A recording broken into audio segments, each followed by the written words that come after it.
Hello दोस्तों, नमस्कार। आप सभी का फिर एक बार स्वागत है आपके अपने YouTube चैनल बी बेसिक पर।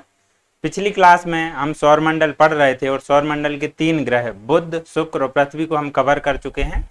आज की क्लास में हम सौरमंडल के शेष जो ग्रह बच गए हैं, उसके अलावा धूम्रकेतु या पुच्छल तारे, उल्का और जो भी कंसेप्ट है उन्हें कवर करेंगे। आज की क्लास में हम सौरमंडल टॉपिक को खत्म कर लेंगे, कवर कर लेंगे और आने वाली क्लास में हम पृथ्वी की गतियां, अक्षांश देशांतर को कवर करने के बाद इंडियन ज्योग्राफी स्टार्ट करेंगे।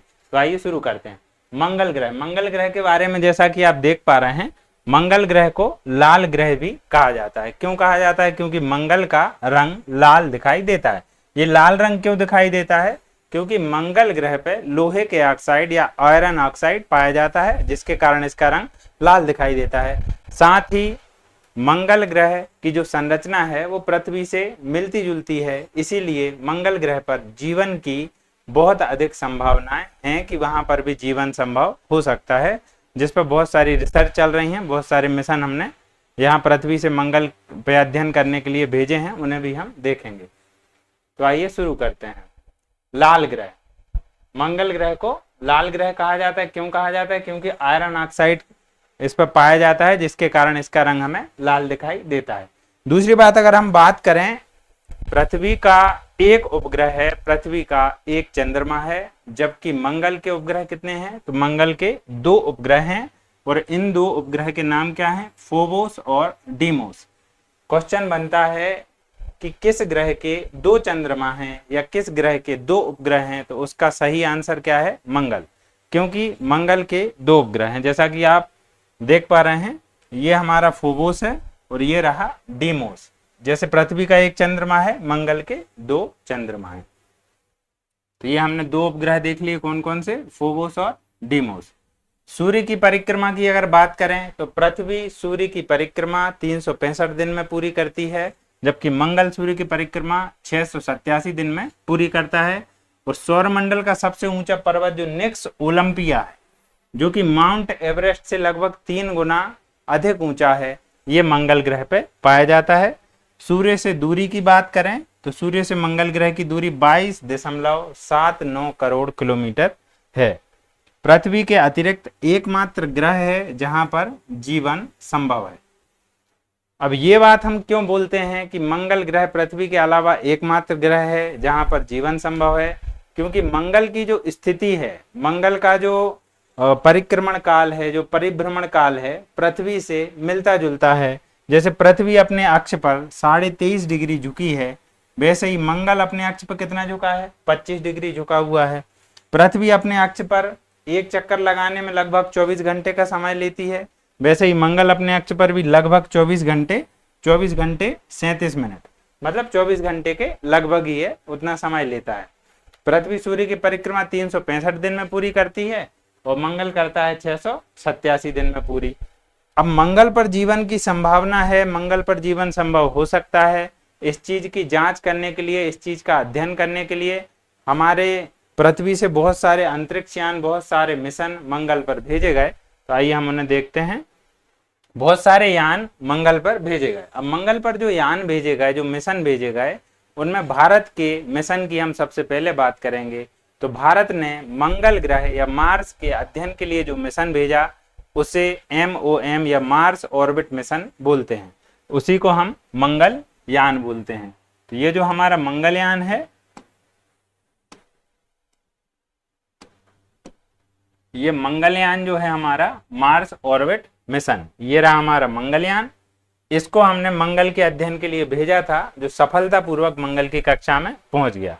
अब ये जो आप लाइंस देख रहे हैं, इसकी एक एक लाइन इंपोर्टेंट है और सारी लाइन से बहुत सारे क्वेश्चन अभी परीक्षा में पूछे गए हैं और भविष्य में भी पूछे जाने की सबसे अधिक संभावना है। प्रश्न क्या बनते हैं, पहले इसको पढ़ लेते हैं फिर समझेंगे। जैसे मंगलयान या MOM मार्स ऑर्बिट मिशन किसके द्वारा भेजा गया? इसरो के द्वारा भेजा गया। इसरो मतलब ISRO, Indian space research organisation या भारतीय अंतरिक्ष अनुसंधान संगठन। तो इसरो के द्वारा भेजा गया मार्स ऑर्बिट मिशन या मंगलयान। कब भेजा गया? तो 5 नवंबर 2013 में भेजा गया। पहुंच कब गया? तो ये मंगल ग्रह की कक्षा में कब पहुंच गया? 24 सितंबर 2014 को सफलतापूर्वक पहुंच गया। अभी रिसेंटली एमपीपीएससी 2024 में 2 क्वेश्चन पूछे गए थे और उन 2 क्वेश्चन में सबसे पहला क्वेश्चन था कि मंगलयान को पृथ्वी से कब प्रक्षेपित किया गया या कब भेजा गया। तो 2013 में भेजा गया, उसमें डेट नहीं पूछी थी, बस सन पूछा था। और दूसरा था किसकी सहायता से, किस रॉकेट की सहायता से भेजा गया। तो किसकी सहायता से भेजा गया, PSLV C-25 या PSLV C-25 की सहायता से भेजा गया। तो आप समझ सकते हैं कि ये सारी लाइंस बहुत इंपॉर्टेंट है, यहाँ से क्वेश्चन बनने वाले हैं। फिर से एक बार मैं इसको पढ़ देता हूँ कि इसरो ने MOM मार्स ऑर्बिट मिशन को 5 नवंबर 2013 को श्रीहरिकोटा आंध्र प्रदेश से PSLV C-25 की सहायता से मंगल ग्रह की ओर प्रक्षेपित किया था, जो 24 सितंबर 2014 को सफलतापूर्वक मंगल की कक्षा में पहुंच गया था। अब मंगल की कक्षा में हमारा मंगलयान सफलतापूर्वक पहुंच गया। ये अंतरिक्ष के क्षेत्र में भारत का एक बहुत बड़ा योगदान हो गया, भारत की एक सराहनीय पहल कह लीजिए या भारत की एक बहुत बड़ी उपलब्धि कह लीजिए। और इसी उपलब्धि के कारण भारत का नाम पूरे विश्व में बहुत ही अंतरिक्ष के क्षेत्र में रोशन हुआ और भारत ने इस उपलब्धि के कारण ही अपने 2000 रुपए के नोट पे मंगलयान का प्रतिरूप बनाया। ये आप देख पा रहे हैं 2000 रुपए के नोट पे ये हमारे मंगलयान की प्रतिरूप बनाया गया था। इसके अलावा और अगर बात करें कि किस किस देश से कौन कौन से मिशन या कौन कौन से यान मंगल ग्रह पे भेजे गए, तो ढेरों मिशन भेजे गए हैं, जिनमें से हम बहुत जरूरी जो कुछ मिशन है उनकी यहाँ पे चर्चा करेंगे। जैसे नासा कहाँ, अमेरिका की ये स्पेस एजेंसी है नासा, इसके द्वारा मंगल ग्रह के अध्ययन के लिए कुछ जो महत्वपूर्ण सैटेलाइट या अंतरिक्ष यान भेजे गए, उनमें पाथफाइंडर 1997, पाथफाइंडर 1997, फीनिक्स 2007 और क्यूरियोसिटी रोवर 2011 है। ये जो क्यूरियोसिटी रोवर 2011 है, इसने मंगल ग्रह पे पानी होने की, जल होने की पुष्टि की थी। तो ये इस लिहाज से भी इंपॉर्टेंट है। इसके बाद मंगल ग्रह के बाद हम बात करेंगे बृहस्पति ग्रह की।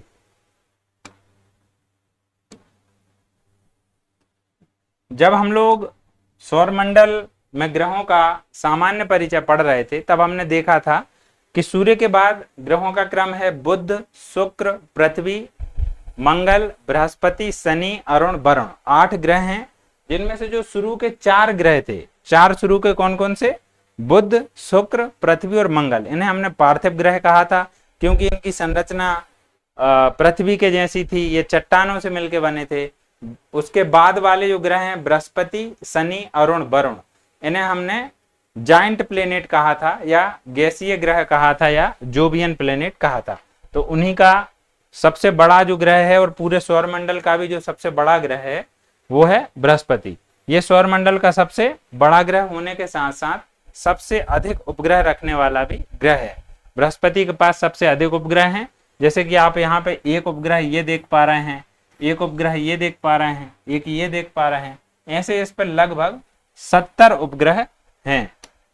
बृहस्पति पर कितने उपग्रह हैं, तो लगभग 70 उपग्रह हैं। इसके कुछ और फैक्ट्स देखते हैं। सौरमंडल का सबसे बड़ा ग्रह, एक सिंपल सा क्वेश्चन बनता है कि सौरमंडल का सबसे बड़ा ग्रह कौन सा है, तो बृहस्पति है। वहीं सौरमंडल का सबसे छोटा ग्रह कौन सा है, तो सबसे छोटा ग्रह है बुध ग्रह। दूसरी बात क्या है कि घूर्णन काल सबसे कम है। हमने देखा था कि बुध ग्रह का परिक्रमण काल सबसे कम था, वहीं बृहस्पति में हम देख रहे हैं कि इसका घूर्णन काल सबसे कम है।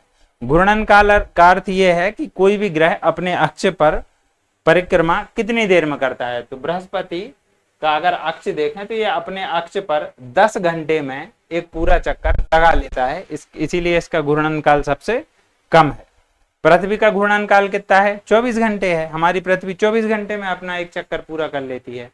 सूर्य की परिक्रमा करने में इसको 12 वर्ष का समय लगता है। उपग्रहों की संख्या की अगर बात करें तो बृहस्पति में उपग्रह कितने हैं, 70 उपग्रह हैं, 70 उपग्रह हैं, जो कि सबसे अधिक है। क्वेश्चन बनेगा कि सौरमंडल में किस ग्रह के उपग्रह सबसे अधिक हैं, तो बृहस्पति के उपग्रह सबसे अधिक हैं।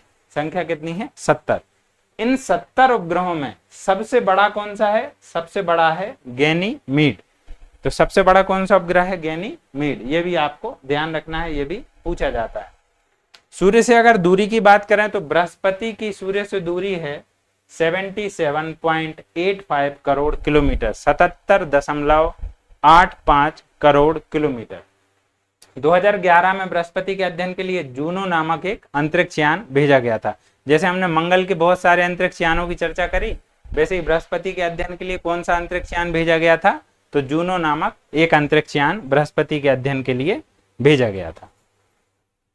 इसके अन्य नामों की अगर बात करें तो इसे मिनिएचर ऑफ सोलर सिस्टम या मास्टर ऑफ गॉड्स की संज्ञा भी दी जाती है। तो बृहस्पति को मिनिएचर ऑफ सोलर सिस्टम या मास्टर ऑफ गॉड्स की संज्ञा भी दी जाती है। तो ये बृहस्पति ग्रह के बारे में देखा। दोस्तों, हमारी जो आज की क्लास होने वाली है उसमें ज्यादातर फैक्ट ही हैं और आपको फैक्ट ही याद करना है, क्योंकि सभी फैक्ट महत्वपूर्ण हैं। सारे फैक्ट से क्वेश्चन पूछे गए हैं। पुराने जो पिछले वर्षों की जो परीक्षाएं हुई हैं उनमें भी पूछे गए हैं। इस क्लास के बाद में हमने कुछ क्वेश्चंस को रेफरेंस के रूप में आपके सामने हम लेके आएंगे कि क्या क्वेश्चन इस टॉपिक से रिलेटेड पूछे गए हैं, उनको भी आप देख लीजिएगा, वो भी महत्वपूर्ण है।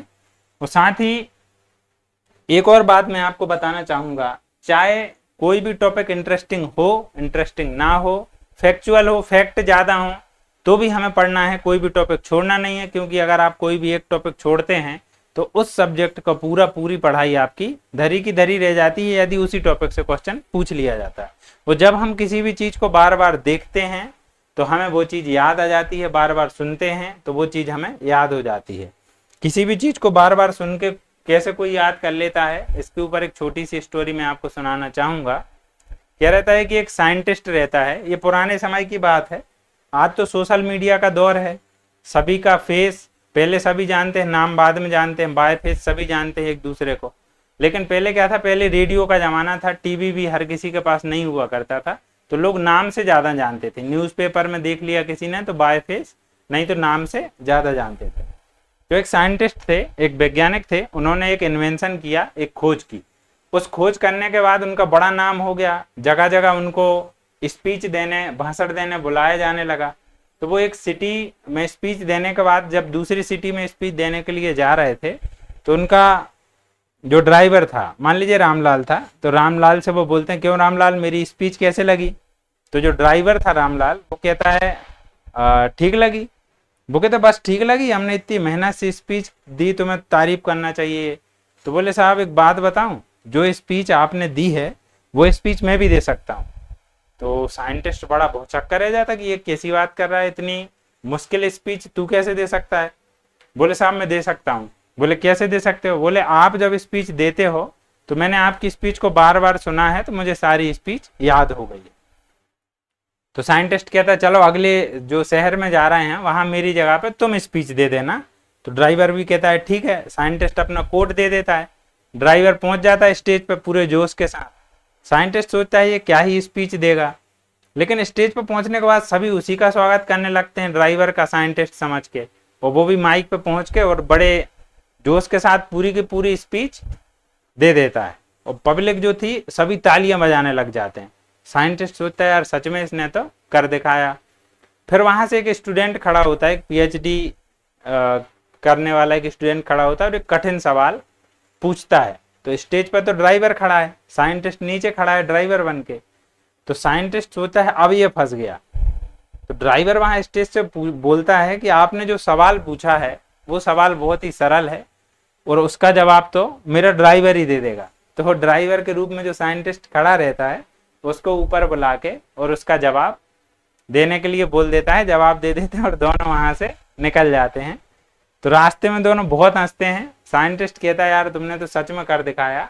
वो कहता साहब वो तो बस हो गया, मैं आपकी स्पीच सुनता रहता था, तो सुन सुन के चीजें याद हो जाती हैं। पर साइंटिस्ट बोलता है कि नहीं फिर भी तुमने कैसे किया? ये क्या है कि साइंस का एक इन्वेंशन है, इसमें बहुत सारी ज्योग्राफी वाली चीजें भी याद रखना पड़ती हैं, बहुत सारी कैलकुलेशन याद रखना पड़ती हैं। तो उसने बताया कि सर मैं बी बेसिक चैनल को फॉलो करता हूँ, तो रितेश सर मेरी सारी कैलकुलेशंस क्लियर कर देते हैं और के सर मुझे ज्योग्राफी पढ़ा देते हैं, तो मुझे थोड़ी सी और सुविधा हो गई। तो आप लोग भी बी बेसिक चैनल को फॉलो कर लें। लाइक कर लें, सब्सक्राइब कर लें, इस वीडियो को लाइक कर लें, चैनल को सब्सक्राइब कर लें, जिससे आपको आने वाले सभी वीडियोस के नोटिफिकेशन समय समय पे मिलते रहेंगे। तो मोरल ऑफ द स्टोरी क्या है कि जब हम किसी भी चीज को बार बार सुनते हैं, बार बार पढ़ते हैं, तो वो चीजें हमें याद हो जाती हैं। यदि कोई भी टॉपिक आपको कठिन लगता है तो आप उसे पढ़ें, बार बार सुने, बार बार पढ़ें तो याद हो जाएगा। नेक्स्ट हम चलते हैं शनि ग्रह के ऊपर या सैटर्न प्लेनेट के ऊपर। तो शनि ग्रह के चारों ओर आप देख पा रहे हैं कि ये रिंग्स पाई जाती हैं, ये बलय पाई जाती हैं। तो ये रिंग्स क्यों पाई जाती हैं? शनि के बहुत सारे उपग्रह इसके चारों ओर इस पैटर्न में व्यवस्थित हैं कि वो रिंग्स बना लेते हैं। तो क्वेश्चन ये बनता है कि शनि के चारों तरफ कितनी बलय या कितनी रिंग पाई जाती हैं? तो शनि के चारों तरफ 7 रिंग पाई जाती हैं, 7 रिंग्स पाई जाती हैं। और शनि बृहस्पति के बाद सौर मंडल का दूसरा सबसे बड़ा ग्रह है और इसकी जो डेंसिटी है, जो घनत्व है, वो सबसे कम है। कुछ और फैक्ट देखते हैं। सौर मंडल का दूसरा सबसे बड़ा ग्रह है, ये नग्न आंखों से दिखाई देने वाला अंतिम ग्रह है। ये क्वेश्चन भी पूछा गया है कि नग्न आंखों से दिखाई देने वाला सौर मंडल का अंतिम ग्रह कौन सा है? तो शनि ग्रह है। इसके अलावा बृहस्पति के हमने 70 उपग्रह पढ़े थे, शनि के कितने उपग्रह हैं? तो 62 उपग्रह हैं। इनमें भी एक उपग्रह है टाइटन, जो सबसे बड़ा है। और टाइटन एक ऐसा उपग्रह है जिसका खुद का एक स्थायी वायुमंडल है। इस लाइन में हमने क्या देखा कि शनि के कुल उपग्रह कितने हैं? 62 हैं, 62 हैं, जिसमें सबसे बड़ा कौन सा है? टाइटन है। और टाइटन सौर मंडल का एकमात्र ऐसा उपग्रह है जिसका अपना स्थायी वायुमंडल है। ये फैक्ट भी आपको याद रखना है। इसके बाद शनि के चारों तरफ जो रिंग्स पाई जाती हैं, जो बलाएं पाई जाती हैं, वो कितनी हैं? वो 7 हैं। और शनि के अगर घनत्व की बात करें तो इसका घनत्व है 0.70 ग्राम प्रति घन सेंटीमीटर। हमने घनत्व केवल 2 ही ग्रहों का पढ़ा है। पृथ्वी का घनत्व 5, औसत घनत्व पृथ्वी का 5.5 ग्राम प्रति घन सेंटीमीटर है, जो कि सौरमंडल के सभी ग्रहों में सबसे ज्यादा है। वहीं अगर सबसे कम घनत्व की बात करें तो शनि का है, जो कि कितना है? 0.70 ग्राम प्रति घन सेंटीमीटर। सूर्य की परिक्रमा करने में शनि को कितना टाइम लगता है? तो 29.5 वर्ष का समय लगता है। और सूर्य से अगर दूरी की बात करें तो 142.66 करोड़ किलोमीटर सूर्य से इसकी दूरी है। अब शनि के अध्ययन के लिए, जैसे बृहस्पति के अध्ययन के लिए जूनो भेजा गया था, ऐसे ही शनि के अध्ययन के लिए एक केसिनी उपग्रह भेजा गया था और इसको ग्लोब ऑफ गैसेस कहते हैं। शनि ग्रह का एक अन्य नाम क्या है? Globe of gases. ये आकाश में पीले तारे के समान दिखाई देता है। आप देख पा रहे हैं, ये पीले कलर जैसा दिखाई देता है। शनि के बाद हम अरुण ग्रह पे चलते हैं। तो अरुण क्या है कि अरुण अपने अक्ष पर बहुत अधिक झुका हुआ है, इसी के कारण इसे लेटा हुआ ग्रह कहते हैं। ये हरे रंग के जैसा दिखाई देता है, इसके चारों तरफ भी रिंग्स पाई जाती हैं। तो इसकी खोज किसने की थी? विलियम हर्शेल ने की थी 1781 में। अरुण की खोज विलियम हर्शेल ने 1781 में की थी। आकार में ये तीसरा सबसे बड़ा ग्रह है। पहला बृहस्पति, दूसरा शनि, तीसरा अरुण या यूरेनस, ये तीसरा सबसे बड़ा है। अत्यधिक अक्षीय झुकाव के कारण इसे लेटा हुआ ग्रह, सीधा पूछ लेंगे कि लेटा हुआ ग्रह किसे कहते हैं, तो अरुण को कहते हैं। ये शुक्र की तरह पूर्व से पश्चिम की दिशा में सूर्य की परिक्रमा करता है। सौरमंडल के सभी ग्रह करते हैं सूर्य की परिक्रमा पश्चिम से पूर्व की ओर। केवल 2 ग्रह हैं, शुक्र और अरुण, जो कि करते हैं पूर्व से पश्चिम की ओर। बाकी सभी करते हैं पश्चिम से पूर्व की ओर। सूर्य की परिक्रमा 84 वर्षों में पूरी करता है। और इसके उपग्रहों की संख्या की बात करें तो 27 उपग्रह हैं। और रिंग या बलय की बात करें तो ये 5 रिंग इसमें पाई जाती हैं। इसे हरा ग्रह भी कहते हैं क्योंकि ये हरे रंग का दिखाई देता है। अरुण के बाद बात करेंगे वरुण की। तो वरुण भी लगभग हरे जैसे ही रंग का दिखाई देता है और इसके चारों तरफ भी रिंग्स पाई जाती हैं। यहाँ पे चित्र में जरूर नहीं बनी है, लेकिन इसके चारों तरफ भी रिंग्स पाई जाती हैं। और इसकी खोज, अरुण की खोज किसने की थी? विलियम हर्शेल ने। और वरुण की खोज की थी जॉन गाले ने 1846 में। ये सौर मंडल का चौथा सबसे बड़ा ग्रह है। उसके उपग्रह 27 थे, इसके कितने हैं? 14 हैं। इसके अपन ने 27 पढ़े थे, तो इसके कितने हैं? 14 हैं। सूर्य की परिक्रमा 165 वर्षों में पूरी करता है और अरुण की तरह ही हरा दिखाई देता है। तो ये तो हमने सारे ग्रहों की बात कर ली, जो हमारे 8 ग्रह हैं उनकी बात कर ली। इसके बाद हम बात करेंगे क्षुद्र ग्रह या एस्टेरॉइड्स की। क्षुद्र ग्रह क्या होते हैं? क्षुद्र ग्रह 1 मीटर व्यास से लेकर और बड़े आकार के तक पिंड होते हैं, जो मंगल और बृहस्पति ग्रह के बीच में पश्चिम से पूर्व की तरफ सूर्य की परिक्रमा कर रहे हैं। बहुत सारे क्षुद्र ग्रह हैं, इनमें सबसे बड़ा कौन सा है? सीरीज है। तो मंगल और बृहस्पति ग्रह के मध्य, ये याद रखना, ये क्वेश्चन बनता है, किन किन ग्रहों के मध्य क्षुद्र ग्रह पेटी या एस्टेरॉइड बेल्ट पाया जाता है? तो मंगल और बृहस्पति ग्रह के मध्य सूर्य की परिक्रमा करने वाले छोटे छोटे आकाशीय पिंड क्या हैं? क्षुद्र ग्रह कहलाते हैं। ये अन्य ग्रहों की तरह, जैसे ग्रह परिक्रमा करते हैं पश्चिम से पूर्व, वैसे ये भी परिक्रमा करते हैं पश्चिम से पूर्व। लगभग 1 बिलियन क्षुद्र ग्रह होने का अनुमान है, जिनका व्यास 1 मीटर या इससे अधिक है। अब इनकी उत्पत्ति कैसे हुई है? तो बहुत सारे वैज्ञानिकों का यह मानना है कि क्षुद्र ग्रहों की उत्पत्ति ग्रहों के टूटने से हुई है। बाकी सभी इस थ्योरी से सहमत नहीं है। सबसे बड़े और चमकीले क्षुद्र ग्रह की बात करें तो ये सीरीज है, जिसे हम बौने ग्रहों की श्रेणी में भी रखते हैं।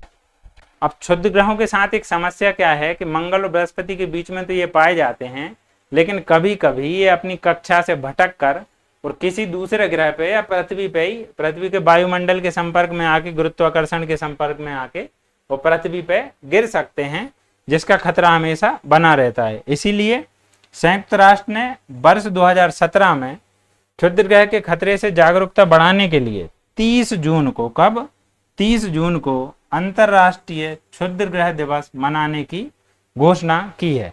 तो अंतरराष्ट्रीय क्षुद्र ग्रह दिवस कब मनाया जाता है?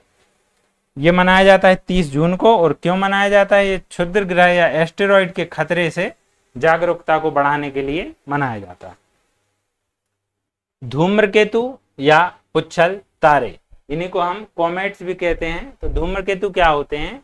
ये भी सूर्य की परिक्रमा करने वाले आकाशीय पिंड हैं, लेकिन ये सूर्य से बहुत अधिक दूरी पर होते हैं और ये जमी हुई अवस्था में, इनमें धूल और जो गैसें होती हैं वो सभी बर्फ के रूप में या जमी हुई अवस्था में पाई जाती हैं। लेकिन जब ये सूर्य के पास आते हैं तो सूर्य के पास आने से इनकी जो जमी हुई गैसें होती हैं वो पिघल जाती हैं और पीछे एक पूंछ के जैसा स्ट्रक्चर, जो कि चमकीली दिखाई देती है, वो बना लेते हैं।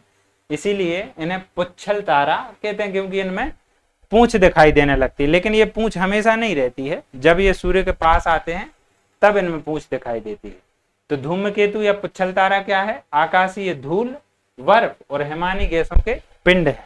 ये भी सूर्य के चारों ओर लंबी और अनियमित कक्षा में घूमते रहते हैं। जब ये बहुत अधिक वर्षों में दिखाई देते, जब ये दूर अंधेरे में रहते हैं तो दिखाई नहीं देते, पर जब सूर्य के समीप आते तो इनकी जो गैसें होती हैं वो गर्म होकर पिघल के और पूंछ के समान प्रतीत होती हैं। इसी के कारण इन्हें पुच्छल तारा कहते हैं। अब और जरूरी बात क्या है पुच्छल तारों के बारे में? तो सामान्य अवस्था में तो ये बिना पूंछ का होता है, परंतु जब सूर्य के पास से गुजरता है तो इसमें पूंछ दिखाई देती है, इसे पुच्छल तारा कहते हैं। अब कुछ जो पुच्छल तारे या धूमकेतु हैं वो एक रेगुलर टाइम पीरियड पे, एक नियमित अंतराल पे हमें दिखाई देते हैं, क्योंकि वो उस नियमित अंतराल पे सूर्य की परिक्रमा कर रहे हैं। जैसे कि हेली एक कॉमेट है, हेली एक धूमकेतु है जो प्रत्येक 76 वर्ष के अंतराल पर 76 ईयर्स में हमें दिखाई देता है। पिछली बार ये 1986 में दिखाई दिया था और भविष्य में 2062 में फिर से हमें दिखाई देगा। सौर मंडल में ऐसे पुच्छल तारों की अगर संख्या की बात करें तो लगभग कितने हैं? 1 लाख हैं। और ये भी सौर मंडल के स्थायी सदस्य हैं, बहुत इंपोर्टेंट है। ये भी सौर मंडल के क्या हैं? स्थायी सदस्य हैं। उल्का पिंड क्या होता है कि जब भी पृथ्वी के वायुमंडल में कोई भी छोटा या बड़ा पिंड, आकाशीय पिंड, जब पृथ्वी के वायुमंडल में आता है तो पृथ्वी के वायुमंडल में आने पर वायुमंडल की जो गैसें हैं उनसे घर्षण करता है और घर्षण करने के बाद वो जलने लगता है। यदि ज्यादा छोटा है तो वो वायुमंडल में ही समाप्त हो जाता है, परंतु यदि वो आकार में बड़ा है तो वो पृथ्वी पर गिरता है और जिस भी स्थान पर गिरता है वहां पे बहुत गहरा गड्ढा बना देता है, जिसको हम जो बाद में जाके क्रेटर झील का निर्माण हो जाता है, जिसको हम उल्का झील या क्रेटर झील बोलते हैं। साथ ही जैसे पहले पृथ्वी पे डायनासोर्स पाए जाते थे, तो बहुत सारे वैज्ञानिकों का ऐसा मत है कि डायनासोर जो विलुप्त हुए हैं वो भी इन्हीं उल्का के कारण हुए हैं। उल्का पिंड पृथ्वी पर गिरे जिसके कारण डायनासोर विलुप्त हो गए। तो अंतरिक्ष में तीव्र गति से घूमने वाले सूक्ष्म कण या पिंड जो पृथ्वी के वायुमंडल में, कहाँ पे, पृथ्वी के वायुमंडल में प्रवेश करने पर वायुमंडलीय गैसों से घर्षण करके चमकने लगते हैं, और जब ये चमकने लगते हैं तो इन्हें हम टूटता हुआ तारा या शूटिंग स्टार बोलते हैं। जब हम टूटता हुआ तारा देखते हैं तो विष मांगने लगते हैं। कभी कभी यह पिंड पृथ्वी पर गिर जाते हैं जिससे उल्का क्रेटर का निर्माण होता है, जैसे कि महाराष्ट्र की लोनार झील। ये आप देख पा रहे हैं, इस तरह से हमें एक टूटता हुआ तारा दिखाई देता है, पर दरअसल क्या है, वो इस तरह से होता है कि ये पिंड है, और इस पिंड में जब ये वायुमंडल की गैसों से घर्षण कर रहा है तो इस तरह से ऐसी आग जैसे जलती हुई प्रतीत होती है, और हमें दूर से ये ऐसा टूटता हुआ दिखाई देता है। जब ये पृथ्वी पर गिरता है तो इस तरह से एक गड्ढानुमा स्ट्रक्चर बना देता है, जिसे हम उल्का क्रेटर कहते हैं। क्या कहते हैं? उल्का क्रेटर कहते हैं। ये कौन सा क्रेटर है? तो ये हमारे महाराष्ट्र की बुल्ढाना जिले की लोनार झील है। महाराष्ट्र की लोनार झील है जो कि एक उल्का निर्मित झील है। फ्रेंड्स, यहाँ पे हमारी इस क्लास में जो भी सौरमंडल से रिलेटेड जरूरी फैक्ट रह गए थे, जो ग्रह रह गए थे, उन्हें हमने कंप्लीट कर लिया है। अब हम कुछ क्वेश्चंस देखने वाले हैं कि ब्रह्मांड से संबंधित क्या क्या प्रश्न पिछली परीक्षाओं में पूछे गए हैं। तो उनका एक उदाहरण के तौर पे हम यहाँ 5 प्रश्न लेके आए हैं, जिनमें से 4 के आंसर मैं आपको बताऊंगा और एक 5वें का आंसर आपको कमेंट करना है। तो पहला क्वेश्चन है, मंगल ग्रह में कितने चंद्रमा हैं? ऑप्शन है 1, 2, 3, 4। तो हमने पढ़ा था कि मंगल ग्रह में 2 उपग्रह हैं और 2 उपग्रह हैं, अर्थात 2 चंद्रमा हैं। कौन कौन से थे? तो इसका सही आंसर हो जाएगा ऑप्शन बी 2, और वो थे, एक था फोबोस और एक था डीमोस। तो इसका सही जवाब क्या हो जाएगा?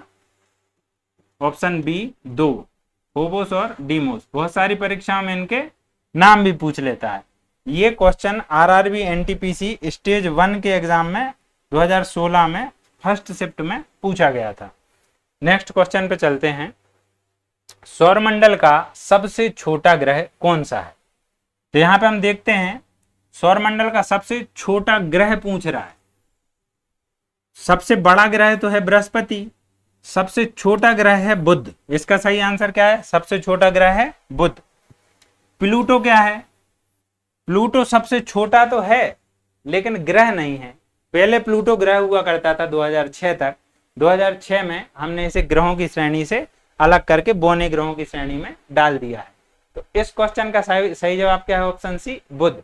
तो सबसे बड़ा ग्रह पूछ लेता अगर तो बृहस्पति हो जाता। ये क्वेश्चन कहाँ पूछा गया है? तो ये भी एनटीपीसी 2016 में 28 मार्च के पेपर में सेकंड शिफ्ट में पूछा गया है। तीसरे क्वेश्चन की अगर बात करें तो किस ग्रह के एक चंद्रमा का नाम गैनीमीड है? चंद्रमा अर्थात उपग्रह। तो किस ग्रह के उपग्रह का नाम गैनीमीड है? हमने पढ़ा था कि बृहस्पति के 70 उपग्रह हैं और उन 70 उपग्रहों में सबसे बड़े उपग्रह को गैनीमीड कहा जाता है, अर्थात इस क्वेश्चन का सही आंसर क्या है? बृहस्पति। वहीं अगर शुक्र की बात करें तो शुक्र का कोई भी उपग्रह नहीं है, कोई भी चंद्रमा नहीं है। बुध की बात करें तो बुध का भी कोई चंद्रमा नहीं है। शनि के लगभग 62 उपग्रह हैं, जिनमें सबसे बड़ा उपग्रह कौन सा था? टाइटन था। तो इस क्वेश्चन का सही आंसर क्या है? बृहस्पति है, क्योंकि बृहस्पति के सबसे बड़े उपग्रह या चंद्रमा को गैनीमीड कहते हैं। ये क्वेश्चन एनटीपीसी स्टेज 1 में, स्टेज फर्स्ट में 28 मार्च को सेकंड शिफ्ट में ही पूछा गया था।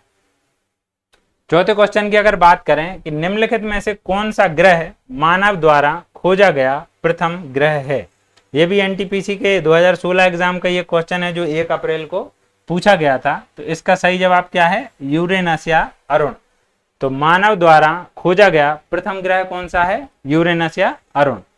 अगला सवाल है जिसका जवाब आपको देना है। आप कमेंट बॉक्स में इसका जवाब टाइप कर सकते हैं।